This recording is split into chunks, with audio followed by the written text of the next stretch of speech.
In this video, we're going to go through filters and different ways you can use those to make sure you're just getting the records that you're interested in. So this is the first thing I do after creating the new report and turning on the preview automatically toggle. I'll come to this filters area over on the left. Now there's always default filters being applied within your report. So if you just start adding columns and go to the outline initially, you're probably going to have certain filters applied that you didn't think about. So always come to filters here and see what default filters exist. In our case, we have show me all opportunities. Then we have close date, where there is a filter where it's limiting it just to the current fiscal quarter. So I'm going to click on that and I'm going to change current fiscal quarter to all time. You can see here on this date filter, you can actually change it from close date to created date or last activity. Any number of date fields are what you could filter by here. But I want to get everything. So I'm going to leave it on close date and just change the range to all time. Another thing that you can do with these filters is use relative dates, which isn't always obvious. So under range, you could put current fiscal quarter or next fiscal quarter or this week or last week. But oftentimes there are places within Salesforce where you can just write that in. So last 7 days, it's a choice here in this filter. But there are other places in Salesforce where you can just write in last 7 days or this year, and that will work as well when it comes to dates. So I'm going to change that to all time. If you hit the customize button, then you can choose the specific starting date and end date. Most of the time you want to build a report so that's going to be useful well into the future. So more often than not, if you're filtering by a date field, I'd recommend using a relative date. Like what's this month's closed won opportunities.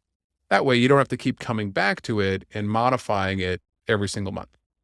So we'll leave that at all time and then hit apply.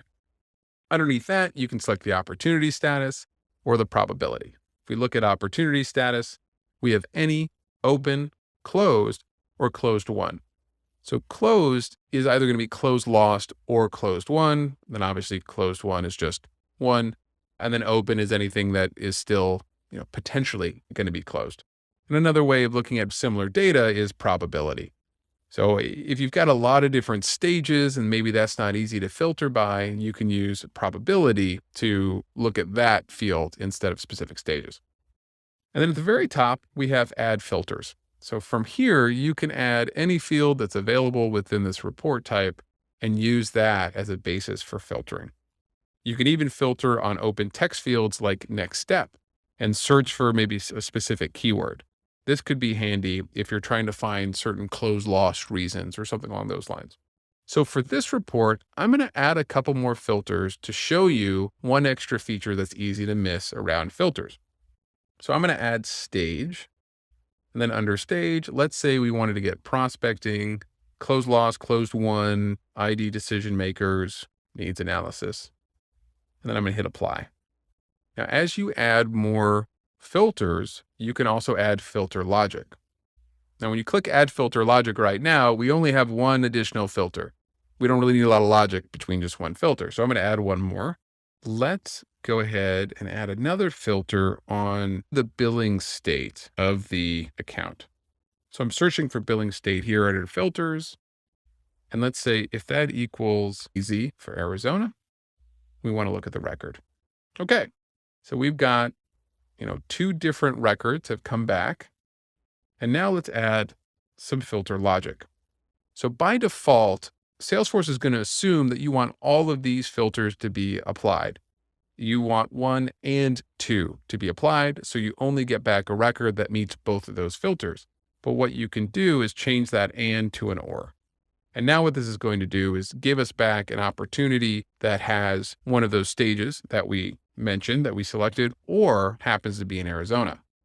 So once we change that and to an or, we get a lot more opportunity records that are from accounts in Arizona, many of which do not fit our other stages here. I'm going to set that back from or to and you'll see that our preview screen is going to get a lot shorter.